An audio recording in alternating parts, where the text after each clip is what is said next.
Hold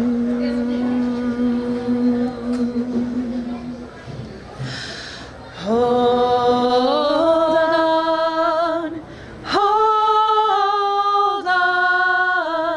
my dear ones, here comes the dawn.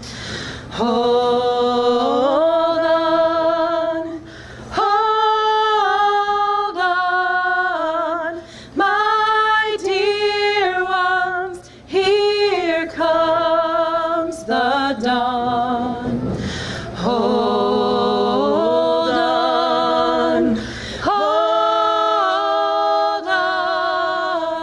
my dear ones, here comes the dawn. Hold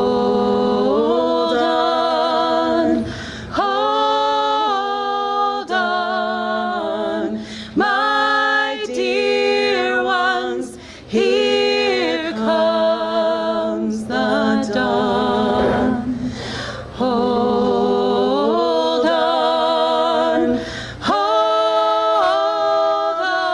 on, my dear ones, here comes the dawn. Hold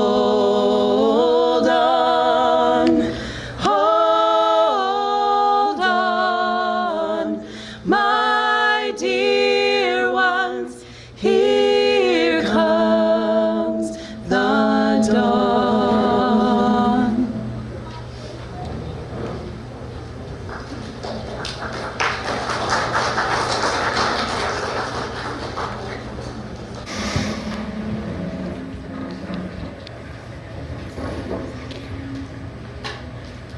As many of you know, I lived in Eastern Europe for several years, and because of the particular history and of the former Yugoslavia, there was no liberal religion there. And every once in a while, I would talk to my local friends, my Serbian friends, and they would ask about church, because it was a church program that had sent me to live there. And I would talk about my church that welcomed women into leadership, that welcomes queer people into leadership, that trusts us to seek our own truth. And then the thing they would be most surprised about is that in my tradition, we elect our leadership, that the people hold the power to set the direction of both the congregation and the wider association. It is a radical idea that we practice here, that we are wiser together than any of us are individually, that there is not a single person who is God's voice on earth, but the most wise version of ourselves is the one that we create together in conversation, sometimes in conflict, but hopefully productive conflict, but together. So today is many things. It's our religious education celebration service, it's a potluck, and it is our annual congregational meeting where we do the work of governance of our congregation, where you do the work, where the members decide our next step forward together. It is important and holy work. The right for the people to be in charge is one of the oldest strains in our religious tradition. It is an idea that our martyrs died for. So come, let us gather. Come, let us carry forward this important work. Come, let us worship together.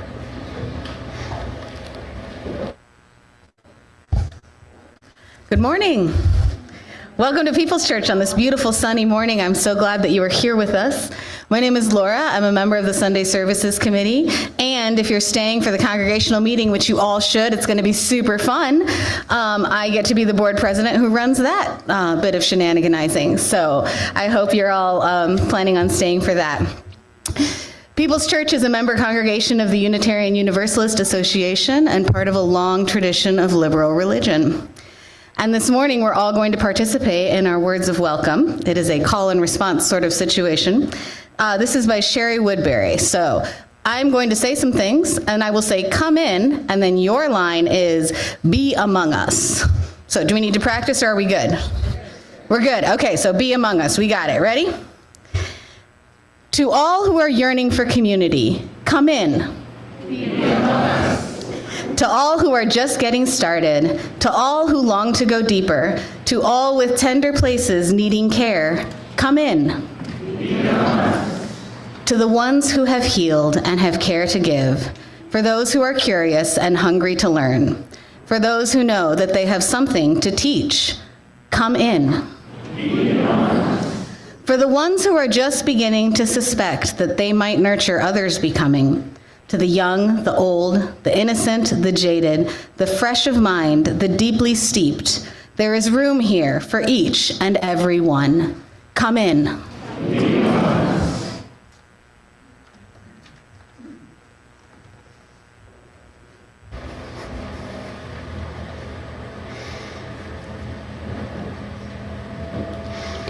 And as we begin, some announcements. Today, as you probably noticed if you're here in the room, is a bit of an unusual service. Everybody's seated at tables with fidgets and coloring sheets and all kinds of things. It's a service for all ages, so everyone is invited to stay in the commons for the whole service, though the nursery is open for the youngest ones. So kids, if you came with an adult, keep an eye on them. And adults, if you came with a kid, keep an eye on them too.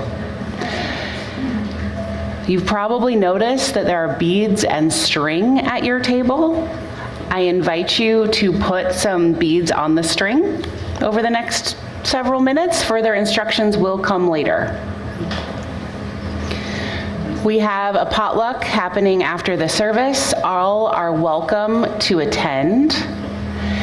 The wonderful potluck people who are keeping us organized and will be cleaning up after us have said, when you are done eating, please get your food or your plates and utensils and everything to the dish tubs that will appear right here, and do that as quickly as feels reasonable for you. Don't do, when you're starting to just linger and chat or get really involved in the congregational meeting, like take a pause and move your dishes so they can get out of here at a reasonable hour today. And roughly 30 minutes or so after the service ends today, we will have our annual congregational meeting. So if you are a church member and here in person, please check in the foyer to get your voting card and say that you're here if you haven't already. If you will be joining us on Zoom for the congregational meeting, if you know how to make your Zoom username your actual name, that is helpful to us. And remember, we won't be taking our final votes today at the meeting, just approving the language for the final ballot. So the voting will happen over the next 2 weeks. And if you're not a church member, you're welcome to come to the meeting too. Seeing how we govern ourselves is a good way to get to know us. Our religious education survey is live now. This is for both RE families whose children are participating in the program and our volunteers. And those who participate will be entered to win a $50 gift card to BookBug, and this is a bookstore, so that's maybe motivating. There's a QR flyer on the RE greeter podium, and the printed surveys are available by request. An update on our hearing assistance here in the Commons. So People's Church has a T-coil hearing loop installed that broadcasts the microphones within the confines of the Commons directly to hearing aids, and that's not changing. But we're also trying out something new. So Reed in our AV booth has added a transmitter for the new technology called Auracast, built on top of Bluetooth standard, and it's the new and upcoming thing for hearing aids and Bluetooth headphones and earbuds. So if you are someone with very modern hearing aids who understands what I just said, or has Bluetooth headphones with Auracast, and if that's you, please talk to Reed in the AV booth after the service, because we want to make sure we're doing this right, and you could be helpful in help us figuring that out. On Tuesday afternoon, our in later years elders gathering will be meeting in person for the first time in 6 years. And our original plan was to meet outside and wander the memorial garden, but thunderstorms are predicted. So we'll gather in room 9, the Buddha room, and see what's possible. There's more. Next Saturday at 2 p.m., we'll have Drumming in the Dream gathering in our memorial garden. Drumming in the Dream is a traveling ceremony where people from all over the country have made banners of their heart's visions and dreams for the country and the world. The banners are hung, and then a unique ceremony for that time and place is held among the hung banners. At the end, we all pick up drums and rattles and empower our dreams through sound. So bring a chair and a blanket, a rattle, or a drum if you have one, and all are welcome. And next Sunday is our annual Memorial Day observance service. We will be remembering both America's war dead and our beloveds who have died in the past year. So as part of this, we will have a slideshow of people we love who have died. If you have someone that you would like to include and honor in this way, please send me a photo of them by Thursday. Now, we want to take a few moments to greet others. So if you're on Zoom today, share a wave or say hello in the chat. If you're here in person, talk to the people at your table. At the very least, make sure you all know each other's names and say you're glad to see each other.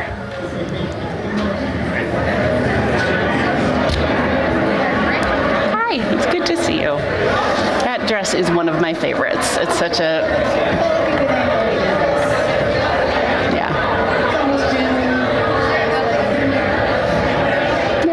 People will smile when they see you. People will smile when they see you, and that's always...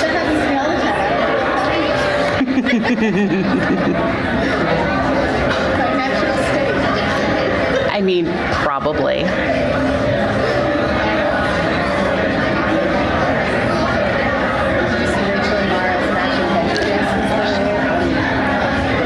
I know, it's so lovely.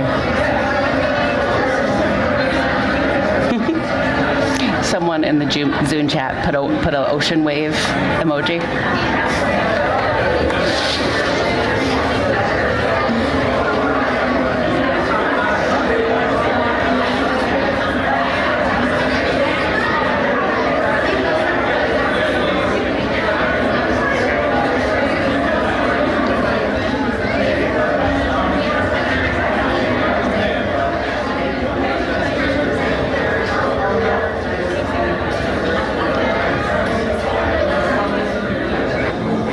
I encourage you to finish these conversations or continue them as the day progresses.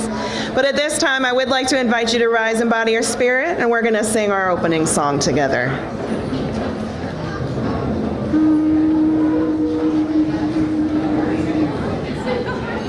So we'll just go.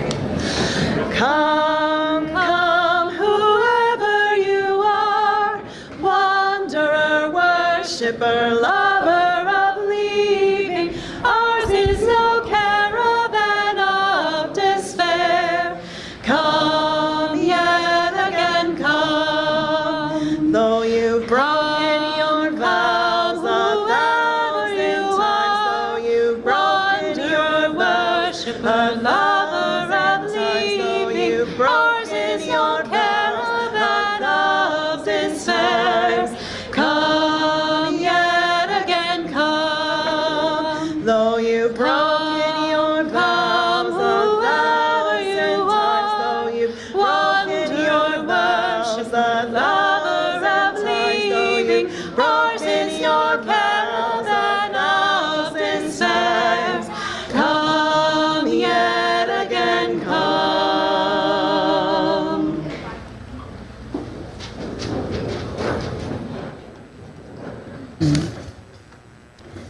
I would like to invite our chalice lighter up to light the chalice. If you are lighting a chalice at home, you are encouraged to type in the chat box, "A chalice is lit" in your neighborhood, city, or street. Each Sunday, we light the chalice of our religious heritage. We do this for our ancestors who taught us through their various religious traditions and by their actions for justice and hope. We do this for our children who are learning the traditions we teach, who learn more from our actions than our words. And we do this for ourselves so that we are inspired to remember our beginnings, reflect on who we are now, and spread our wings as we understand who we seek to become.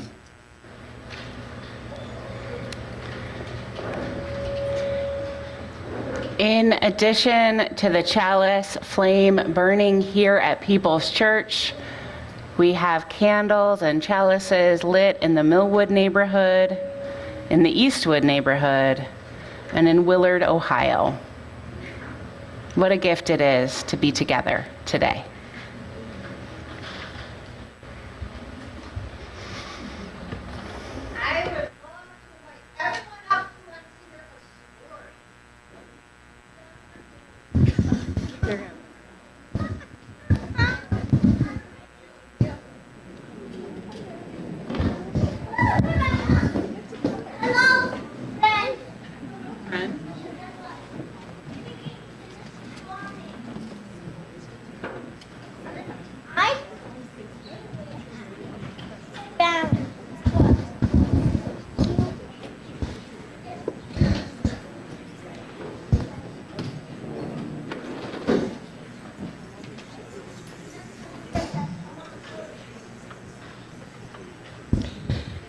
This is an ancient story that I want to tell you today about a whole flock of quails that lived near a hedgerow. Do you know what a hedgerow is? Well, it was at the edges of the field, and you know what a hedge is? It's kind of like a bush, and there was the edge of the field where the hedges were, was called the hedgerow, and that was a place that the quails loved to eat their dinner. So there just so happened that near this flock of quails also lived a quail hunter. And the quail hunter depended on the quails so that he had food to feed his family. And he was actually a very good hunter. So he would go near the hedgerow and he would sneak very quietly. And then he would make a quail call, imitating the quails. And they would all come flying over by the hunter. And he would take a net and throw it over the top of them and catch all the quails and bring them home in his net. And his wife would say, "Oh, great job today, husband, for catching all those quails. We will have a good dinner tonight. We will be able to feed our family. We can sell all the extra quails at the market and buy all the rest of our groceries," because that was how they made their living. Well, there just so happened that the leader of the quails, whose name was Tut Tut, he said, "You know what? This hunter is really diminishing our flock. I think we need to outsmart the hunter." So he said to all of the quails, "This is what we'll do. When the hunter casts his net over you, what we need to do is have everybody fly up together really hard at the same time and lift the whole net away from the hunter." And they were like, "Yeah, that's a great idea." So the next day, sure enough, the hunter came to the hedgerow and he made the call and the quails were tricked and they all came over to that area. And he threw the net and Tut Tut said, "Now." And everybody flew as hard as they could, all up high, high, high. And they flew up so high that they pulled the net over and they dropped it right in a pricker bush. And that hunter spent most of the day trying to get his net untangled from the pricker bush. And when he came home that night, his wife said, "Where's our dinner? What are we going to do?" And he said, "Those quails have outwitted me. What are we going to do?" He says, "I am going to have to be smarter than them. They're working together, but you know, by nature, quails are quarrelsome creatures. They won't last. They won't be able to keep working together for long. So sure enough, one day one quail accidentally sat on another quail's head, and they started quarreling, and they couldn't find their way through this argument. So the next day when the hunter went to the hedgerow and he made the call, the quails came and he threw the net over them, and Tut-Tut said, now. And the one quail said, I'm not flying with you. You sat on my head and I don't like you anymore. And what do you know? If they weren't all working together, they couldn't get the net off the ground, and the hunter caught the quails. And his wife said, oh, good, you're right. Those quails are quarrelsome creatures. You have outwitted them. So Tut-Tut was very concerned about his flock, and so he said, so if we aren't going to be able to get along enough to work together to raise the net, we're going to need to not get caught by the net. So I know he makes a really good quail call, but we can't let him trick us over there together. So when he makes the quail call, we need to fly the other way, not over to where he is, and try to tell the difference between our quail calls and his imitation. So the next day, the hunter came and he made the quail call, and most of the quails said, oh, that's the one, go the other way. But a few of the quarrelsome quails said, you don't know what you're talking about. I'm going to do this anyway. And they went over, and you know what happened to them? Yes, they got caught. They got caught they did not work together as a team. So they knew if they listened to Tut-Tut and they worked together, they could avoid the hunter's net. But when they didn't work together and they quarreled amongst themselves, then they couldn't work together to do the things that were needed to keep their flocks safe, and they got trapped. So what I want to do is an experiment. I am going to cast a net over you, pretending you are quails. And the first time I do it, I want you to just be every person for themselves and see if you can get out of the net. That is what we're going to try to do. So stay together like a flock. Pretend I'm making a children's call. Marshmallows, marshmallows. S'mores, candy, treats. No. Playground.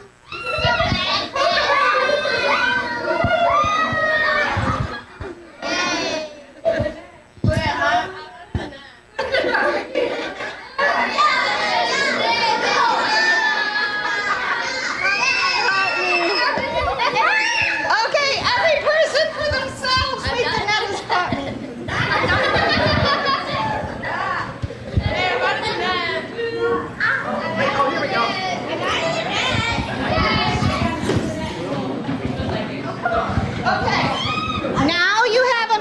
Confirm together and come up with a plan working as a group.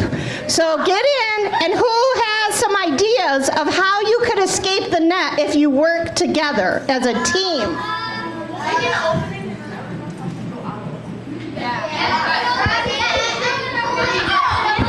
Okay, do you guys have a plan? Are you on the same page? Are you ready? Oh gosh. Okay, now.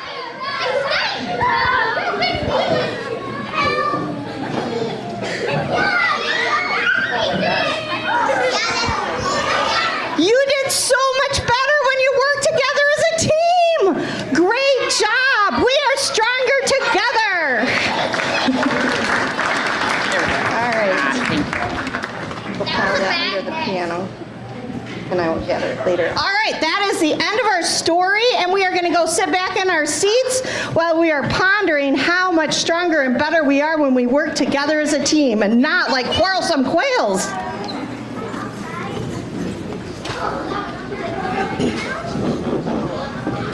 Yep, as you're arriving back at your seats, I invite you to rise once again to sing this next song together. You can stay seated though if you want, that's all right.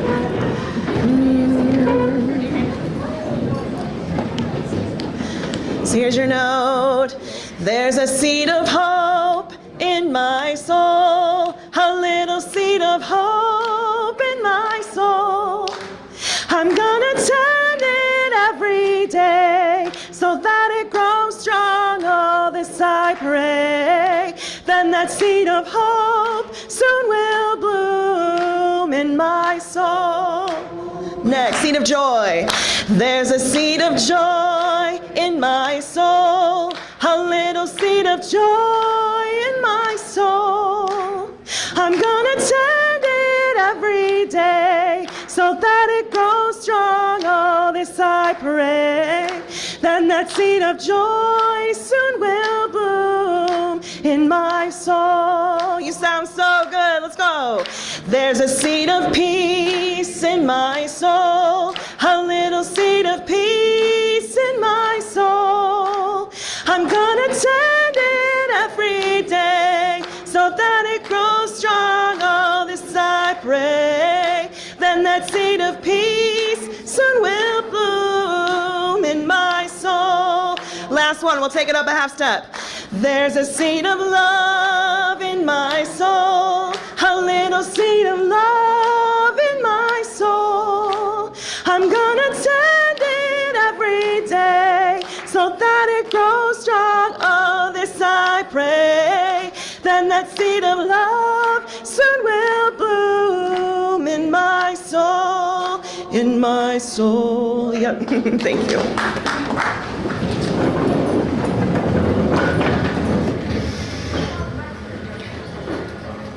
People's people are generous people.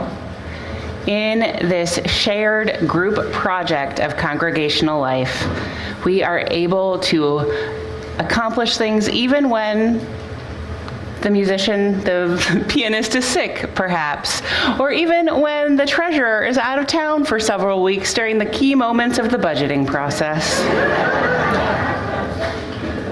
We have enough people willing to step up, think creatively, problem solve to do this work together.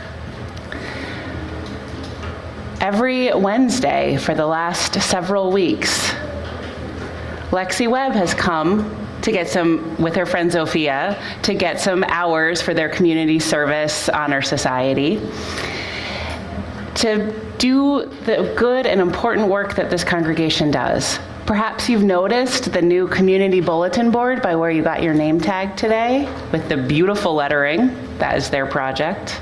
And today, or this week, they spent time getting beads and bowls and cutting lengths of thread, all of these, and doing so many other small, important tasks that make our congregation run that much smoother.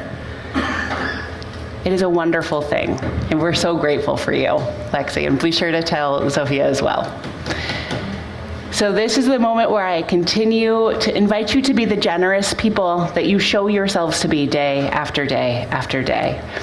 So now the offering baskets will be passed and the offering will be received. We take your cash, we take your checks. There'll be a QR code if you want to give that way.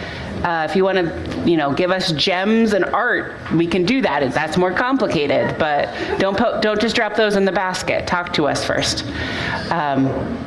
But all of this generosity makes everything we do here possible. And just be another moment of creativity is figuring out how to pass these baskets in the table configuration. But I trust y'all can figure this out. Thank you. If you know this, you can hum along with me if you like. Earth was given as the garden cradle for humanity, tree of life and tree of knowledge, placed for our discovery. Here was home for all your creatures, born of land and sky and sea, all created in your image, all to live in harmony. Show to us again the garden where all life flows fresh and free.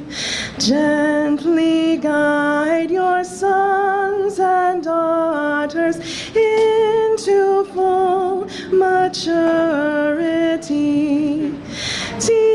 Teach us how to trust each other, how to use for good our part, how to touch the earth with reverence, then once more we'll eat and flower.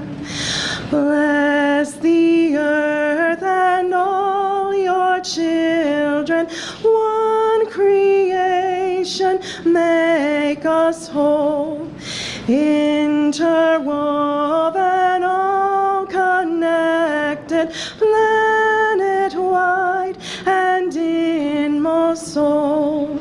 Holy Mother, life bestowing, bid our waste and warfare cease. Fill us all with grace o'erflowing. Teach us how to live in peace.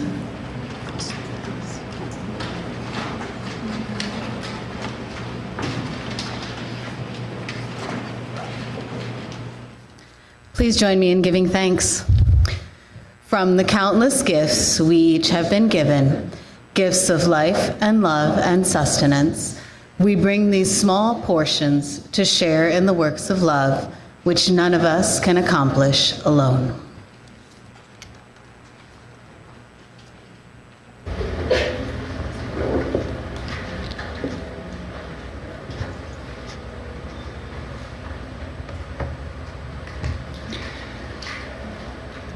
People's Church is a community that cares for one another.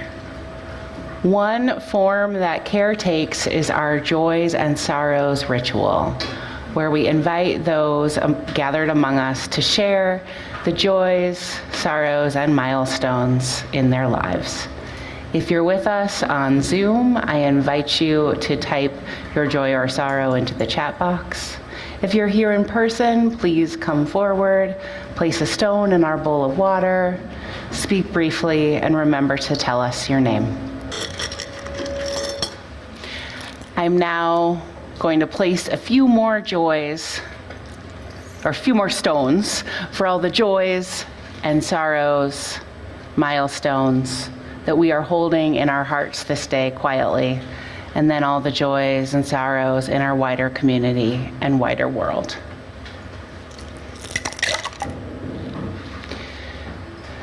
Sources of reason and radiance, sources of courage and compassion, keep watch with those who work or watch or weep this day. May the suffering be soothed, may the weary find rest, may the sick be tended, may the dying and those who love them find peace, may the joyous be shielded, and may all of us know we are wrapped in a love that surrounds us always, a web that connects us to all that exists.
As we rest in this silence, I invite us to just take 3 long, slow, deep belly breaths.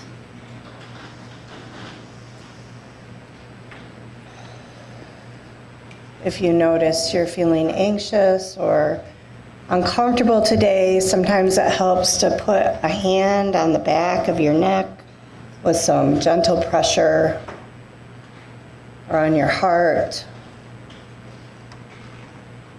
or your belly, sometimes on your forehead. It lets your body know that you're safe right now, in this time, in this place,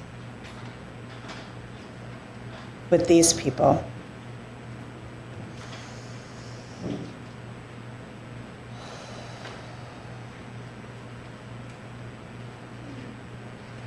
You can offer an invitation for your own breath and your own body just to settle in this moment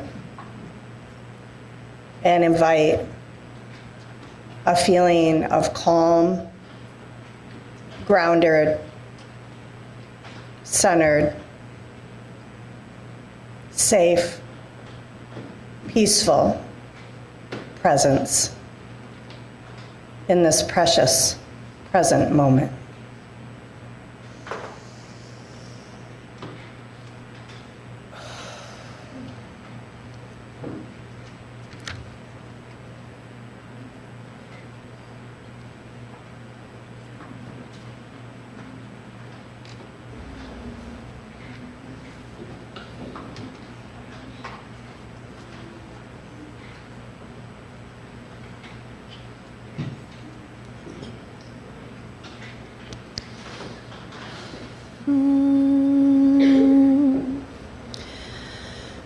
May I be filled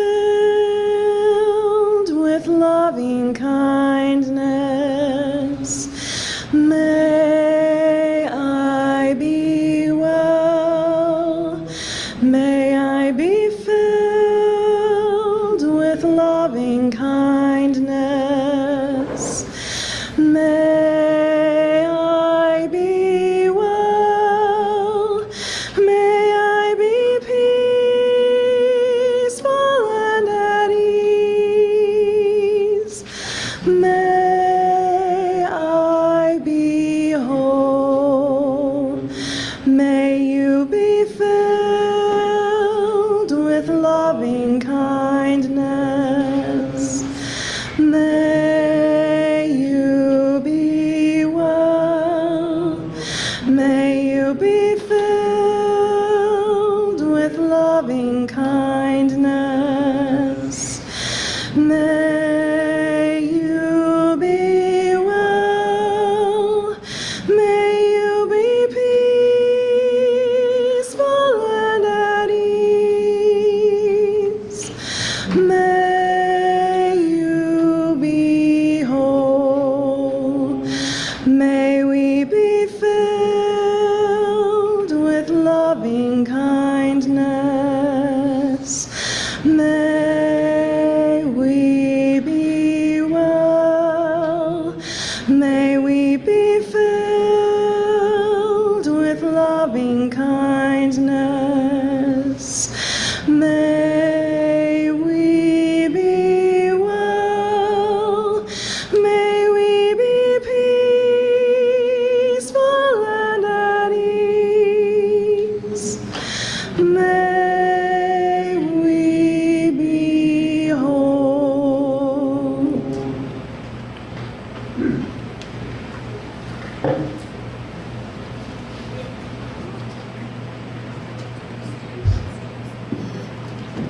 Greetings, beloved community. Before I begin, I want to invite anyone who has not yet beaded their yarn to do so. Its purpose will become more obvious in a minute. I've had the opportunity to introduce myself to the congregation in a few ways since the fall, but for those of you who don't know me, my name is Rowan Jacoba, and I'm a lifetime congregant of People's Church who's had the privilege of serving as the religious education assistant since September of 2025. My involvement in and commitment to service in this church has varied a lot over the years, from very sporadic attendance throughout my childhood, with an emphasis on our whole lives, coming of age, and middle and high school youth conferences with an occasional regular Sunday in RE, to the nearly every Sunday commitment my family has now made to the church. We have run the gambit of what commitment to this place can look like, especially for RE families. Since my husband and I made the choice to go all in here, I have noticed a few things that I'd like to share with you all. 1, commitment is hard. Despite all of our busy schedules, my mom and my sister are here almost every week, as are my husband, who is a RE teacher and member of the medical and safety team, and my children. I'll admit there are Sundays I would prefer to stay home and make waffles for my family, but as rewarding as that might sound, there are more evergreen rewards my family and I are reaping from deepening our relationship with this community. The world is an increasingly unfriendly place. Sunday mornings can be for many things: escaping from the world, catching up with the world, extended family time, participating in sports or other extracurricular activities, the list goes on. While belonging can be found in any of these places, there is a deeper reward that comes from belonging to a congregation that has existed for a century and a half and will continue to exist, evolving and changing all the while, but always offering the opportunity to come back home to a beloved community, to belong. We are a community that not only welcomes people of all abilities, but celebrates and honors the gifts that our different forms of neurodivergence, physical ability, and individual need bring to us all. My family is full of many forms of ability and neurodiversity, and there are not a lot of places where we can see ourselves honored, reflected, and even celebrated in the community around us. 3, community is messy. The greatest learning happens in the mess. While our children create many beautiful and lasting friendships here in church, they, just like all of us adults, end up sharing space with peers they may not always get along with. My daughter is one of those cases. At 8 years old, she's in the trenches of learning how friendships are made, how rupture occurs in relationships, and the importance of repair. I can name at least 4 instances of conflict that have arisen for her in church this year, and I can also name all of the ways that she rose to the occasion and worked toward repair in each instance.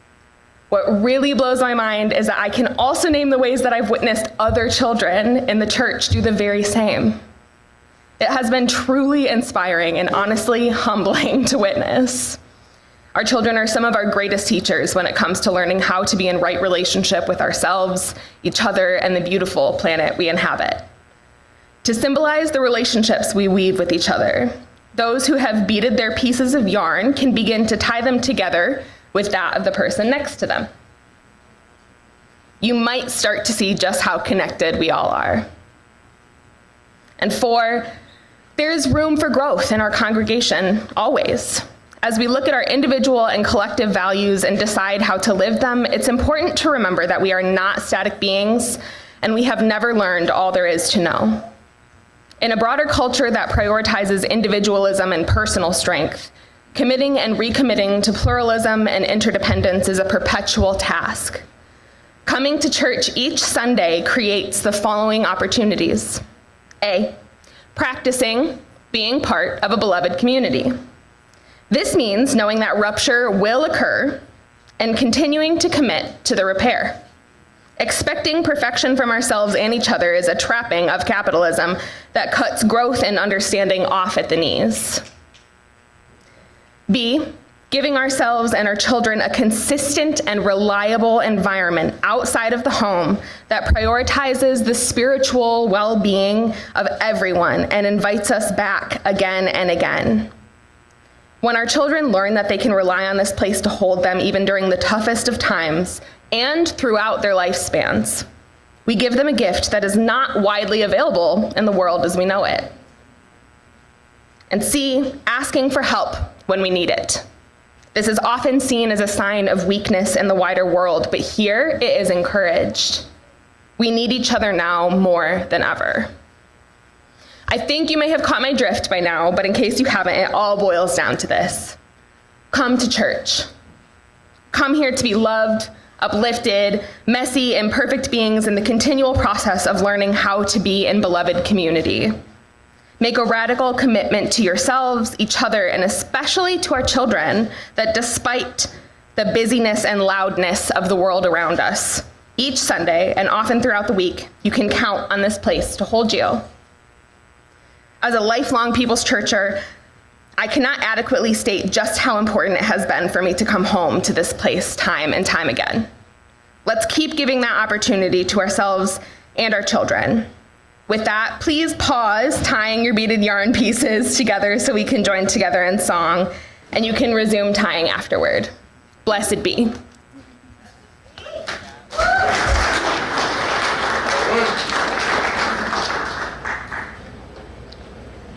This one requires a little bit of movement. So if you want to rise, you can do that. If you want to clap from where you're seated, that's okay too, but I'm going to get us going. We gotta hold everybody. We gotta hold everybody up. We gotta hold everybody. We gotta hold everybody up. Hold everybody up, up, up. Yep, hold everybody up, up, up, and then up. Hold everybody up, up, up. Hold everybody up.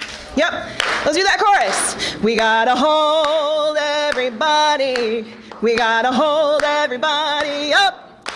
We gotta hold everybody. We gotta hold everybody up. Hold everybody up, up, up. Hold everybody up, up, up. Hold everybody up, up, up. Hold everybody up. So we got a little verse. I'm just gonna do it.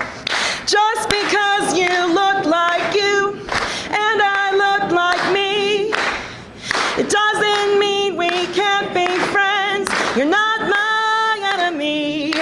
We gotta hold everybody. We gotta hold everybody up. We gotta hold everybody. We gotta hold everybody up. Hold everybody up, up, up. Hold everybody up, up, up. Hold everybody up, up, up. Hold everybody up. One more verse and then we'll do one more chorus. People all around the world sometimes feel so sad, but when others show they care, well, things don't seem so bad. You gotta hold everybody. We gotta hold everybody up. We gotta hold everybody. We gotta hold everybody up. Hold everybody up, up, up. Hold everybody up, up, up. Hold everybody up, up, up. Hold everybody up. That's it. Whew.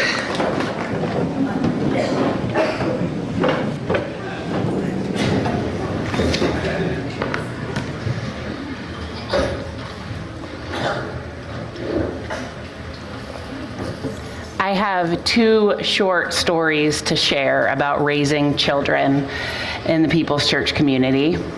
But first, a caveat. I know my story is different than most, as I am contractually obligated to be here most of the time. So I'm one of the very few people in this room who is paid to be here right now. And that really shifts some of the dynamics about parenting a child in this church, but not all of them. So a story about each of my children who gave me permission to tell them today. So first, a story about my 10-year-old. If you know DeForest, you know he loves soccer. Playing soccer is his favorite thing. So when his team had winter practices at 9 a.m. on Sundays, my spouse and I made it work, driving him down to Portage and then picking him up and getting him here before church. And then the Our Whole Lives Comprehensive Sexuality Education class that started earlier this spring was also at 9 a.m. on Sundays. So we had a choice to make. DeForest preferred soccer, of course, but my spouse and I chose OWL on his behalf. Our family is not a democracy, we sometimes say.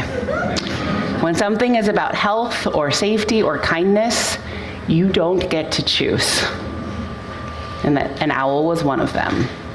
My spouse and I knew that the lessons from OWL about bodies and puberty and consent and sexuality were more important to how we wanted DeForest to grow long term. Perhaps soccer will be a lifelong passion for him. He'll be like our neighbor who was just at an academic conference on the science of soccer. Perhaps not. But he will have a body and relationships for his entire life. That's how that works. And we want him to have the skills and framework rooted in our values for all of that. So I had to send a message to the soccer team group chat saying, DeForest won't be at Sunday practice anymore. He has a church class then. And it felt awkward, but there was no pushback. Though a part of me still worries that now the other parents think we are those sort of church people, which I don't love. And in full transparency, this shifts over time. DeForest won't be at church next week because he has a 10:50 Sunday morning soccer game. It's not easy when competing activities so often happen on Sundays now. That wasn't the way it was a generation or two or more ago. But we prioritize this as much as we can. And a story about my 8-year-old, Dottie. Many of Dottie's friends go to this church. Some have come with their families since they were tiny.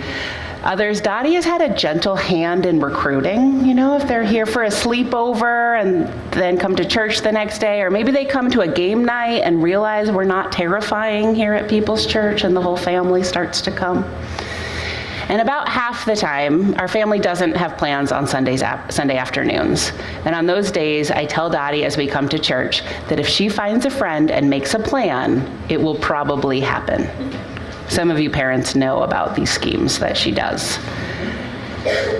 And so we get here early, of course, and she will sit by the window waiting for friends, seeing which friends come to church, and then possibly inviting herself along on whatever plans they have, or inviting friends over to our house, or making plans to meet up later. And I love it. It's less logistical work for me, and she's building relationships with families who share our values, which is how I want her to grow up. And I know Dottie isn't the only one who turns church on Sunday into a hangout or a play date, or whatever grown-ups call spending time together. Adults go to lunch together, children go to the park. And maybe you're thinking, I'd like to turn my mornings at church into a full day hangout. Daisy certainly thinks so. You can invite someone to grab lunch, or meet up later for a walk and talk on the Calhaven Trail.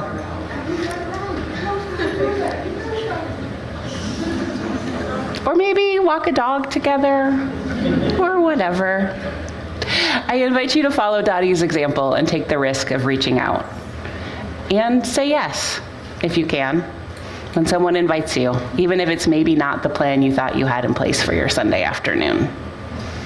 This is how we build community, in those small invitations and the risk of saying yes, one play date or one lunch at a time. So now we're going to create a little digital art word cloud thing together. So we have our slide. So you can see there's a QR code, or there's a menti.com website with a number code. And the question is, what do you value about People's Church? So if you're able to follow the QR code with your phone and do all of that, a word cloud will start to be populated. And if that is not your technology, that's fine. There are sheets of paper on your table. If you're here in person, you can write down the things that you would like to add to this word cloud. And they should begin to appear as you write things down. Just wave them over your head. And if you'd rather work with a Zoom or put it in the Zoom chat, we can do it that way. They're starting to arrive. Look at that. So we can just watch them populate for a little while and keep sharing.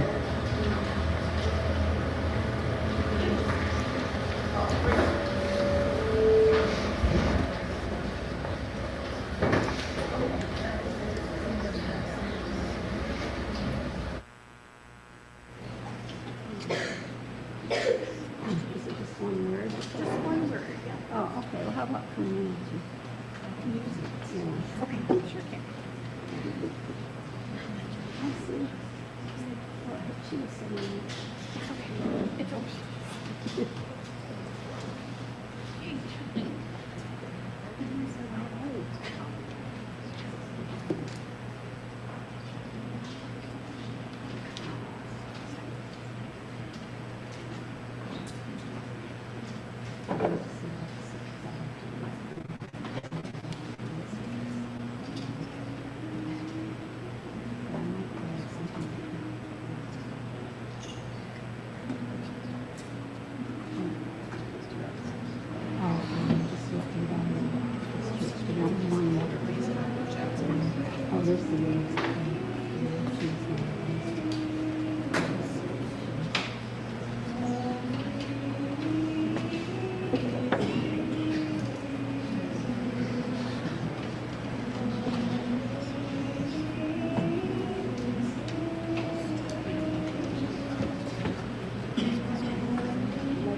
As you finish adding your words to the word cloud or writing them on a piece of paper, which Jen is picking up, Teresa's got one over here for you, raise it up in the air and Jen will add them into the word cloud, what you value about People's Church. I love that community is large and at the center, surrounded by all these other words.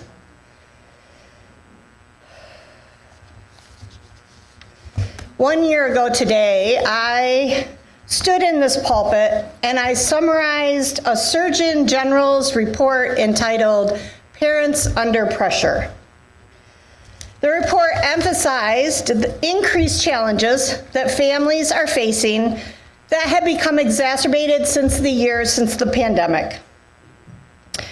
I shared with you some of the ways that we at People's Church are trying to adapt to better meet the current needs of children, families, adults here at People's Church. Some of the changes they emphasize include increased neurodiversity, shorter attention spans, the need for more choices and more movement, especially among children. Among adults, what we noticed is that people's plates seemed fuller. And this seemed to result in a really tough time finding enough volunteers for our RE programs. People are feeling stretched thin. The demand on parents' time and energy and finances have increased exponentially in recent years. And while we're always trying to adapt to best meet the needs of our families and our kids and our volunteers, what we did with that report is we had a team that got together specifically to try to come up with a new model of RE that we implemented this year. And we came up with the idea for our monthly AWE labs, which is short for Adventure, Wonder, and Exploration Labs. Instead of needing consistent adults to teach a Sunday school lesson, we were seeking AWE lab guides to explore along with the children as they rotated through various lessons and activities. The absolute fantastic news is that our AWE labs exceeded all of our wildest expectations in how they landed this year among the kids and among the volunteers. It was an success. Right? And the other amazing thing was last year at this service, I specifically asked for all of you to lean in to an invitation to help. And I was awed by the response that we received. And not just to help with 1 or 2 classes, but we had people who had never volunteered for RE before and came back every single month to be all-lab guides throughout the whole year. It was absolutely phenomenal. And I just want to take a moment to acknowledge those people and the time and the energy and the love that so many adults in this congregation have poured into our religious education program this year. So I want to start with Becky and Dave and ask you to come up front, and Julie and Tim, because you people had not been, come on down, very good, regular RE volunteers. Every month, they were all lab guides, and it was so great. I'm just so incredibly grateful. And I want to acknowledge our regular RE teachers. So if you are a regular RE teacher, your name should either be on the order of service or on the slide. And if you were a regular sub, if you were somebody who subbed a lot, Denise, the people who said yes to the answer to call, come on down. All of our RE teachers, come on down. Some of our regular specialty class leaders.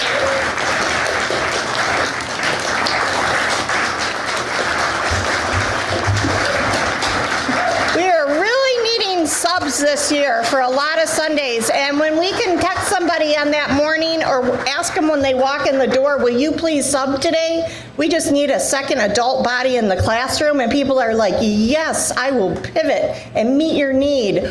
Oh, what a glorious moment that is for all of the RE people. And now I would like all the rest of the RE committee members to come up if you haven't come up. Did they come up? Dan, yay, Jen. And half of them are already up here because they're teachers and RE committee members. So basically, our program, I want you to, if you're sitting down and at any point this year you helped with a specialty class, I want you to stand up. If you helped cut out leaves for an activity, I want you to stand up. If you help with food or dishes or an all lab or helped in any way with any of our RE programs, I want you to stand up. Becca Sparks, you need to be up front, young lady. Because we couldn't do it without everybody in this room. If you were a greeter, if you helped out, 100% volunteer is right here that runs our program for over 100 registered children and youth in our program, and we could not do it without them. So I just want to say thank you, thank you, thank you to these amazing people, and if somebody would take a picture of them, that would make me really happy. Do you get one? Oh, Michelle, you're rocking my world. All right, so I also want to make sure that each one of you on the table in the lobby as you go out is a thank you note handwritten for each one of you, but it comes with the magical pine resin salve that the RE committee members gathered in the church kitchen last Sunday and made for each of you. So make sure you get your tin of salve as a small token of our appreciation and gratitude for your amazing time and energy and love and service for our children and youth over this past year. So thank you very much. You may sit down.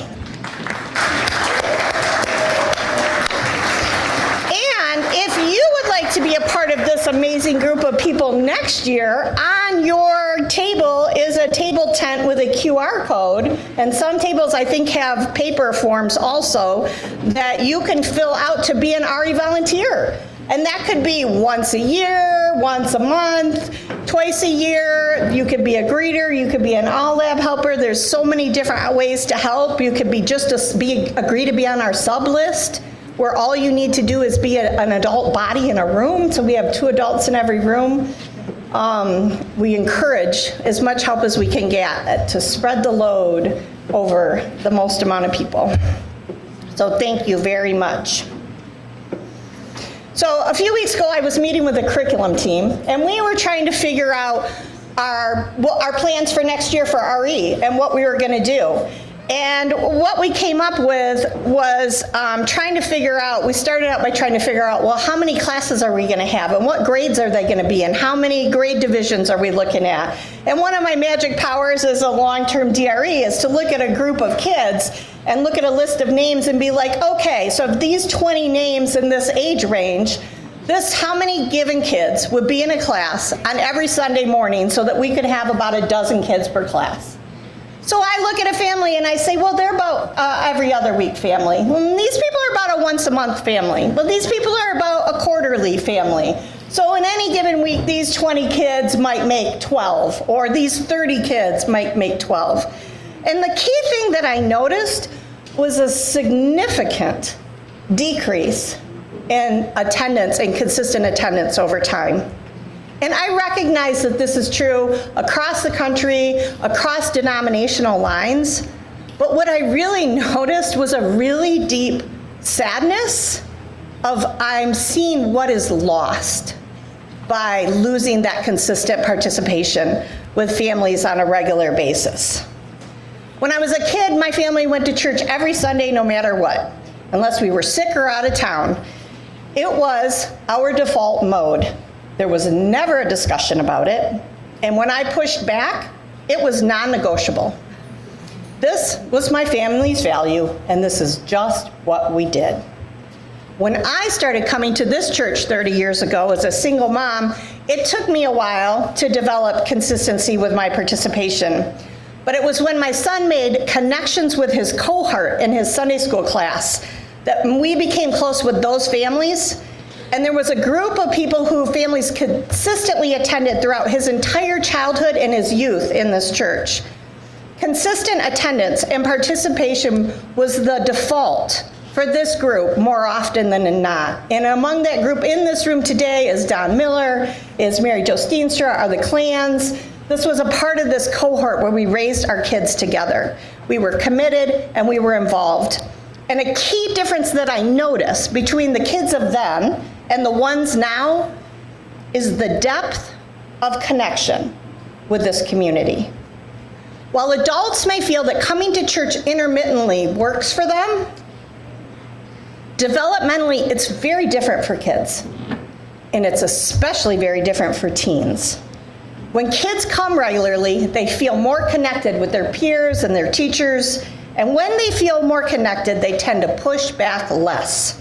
And this is especially true once they hit those middle school years, when it is literally their job description to resist. I notice a difference in the sense of belonging in the families and the kids who are entrenched in this community today and the ones who dance on the periphery. To belong to an intergenerational community of open-minded, loving and supportive people of all ages is such a rare gift in this world today. Many kids are involved with sports and scouts and 4-H and band, dance, and I recognize that these things add value to our lives, and I think it is important to name that there is a difference. The value that this community can offer children, youth, family, and older adults alike is uncommon and hard to replicate in other communities. The more consistently we show up, the more connection we feel, the more connected we feel, the more benefits are gained from everyone in the faith community, and the richer the experience is for everyone present. If I was the boss of the world, we would all come to church every week. Clearly, I am not the boss of the world, and of course that is unrealistic. But I can imagine the difference it would make if more people simply showed up more consistently. Of course, that looks different for every person and every family, but I can imagine the increased strength of the community as well as the individual benefits for every person in the room. Your presence matters here. We are stronger together. If you find that you're someone who checks the sermon topic before deciding whether to come to church, My advice is no matter the topic or the speaker, come anyway. And this is our line of our shared litany. If you are someone who only has kids every other weekend and you're not sure about coming to church on your weekends without kids, come anyway. If you are someone who fills your weekends with activities but only comes to church when nothing better shows up, come anyway. If you are someone who hates Zoom church but you're really sick, log on to Zoom and come anyway. If you are someone who likes to sleep in on Sundays and weighs whether you feel like coming to church in any given week, come anyway. If you are someone whose kids have sports happen on Sunday mornings, come anyway.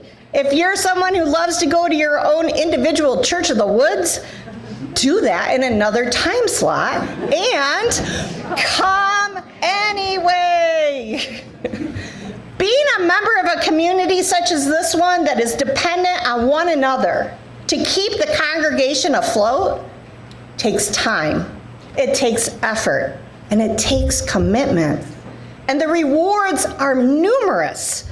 What this community has to offer in these perilous times is invaluable. We each set our priorities according to our values. And what I am asking each one of you to consider is, where does consistent participation at church, where does that fit in your values? When my place got hit by a tornado last month, I was awed by the number of people who came out to help. I think at least 60 people came by that first weekend with more food and chainsaws and work gloves than I could have possibly imagined. That is what community looks like, which was at the center of our word cloud. People show up. Whether it's a meal train after surgery or financial help or rides or a shoulder to lean on, when we are rooted in community, we are better able to navigate the shifting sands of life. Church is where we do some of our greatest work, where we ask and we ponder the big questions in life, and where we build some of the deepest community, where we work together to build the beloved community. This is where we work together for peace, for justice, and collective liberation, with an emphasis on doing it together in love. We are stronger together. Come anyway.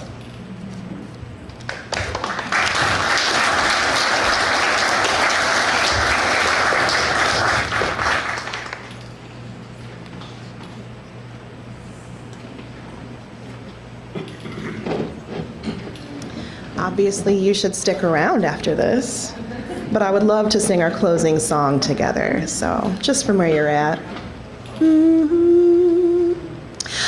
Go forth in peace, in search of wisdom, with love to guide you on your way, and may the joy of life surround you wherever you may go.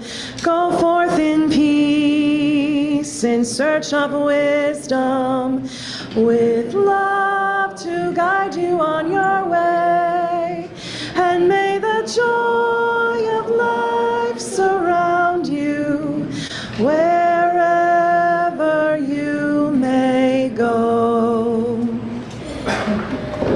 So don't go too far, because there's a potluck for people who are here in person, and for everyone there's a congregational meeting that'll start around 12:40-ish. We'll make sure everybody's through the potluck line at the very least. So come anyway, show up. And now my favorite benediction when my stomach is rumbling because the potluck smells so good, taught to me by a UU youth some years ago. Go at peace, be at peace. If there's cake, have a piece. Thank you all.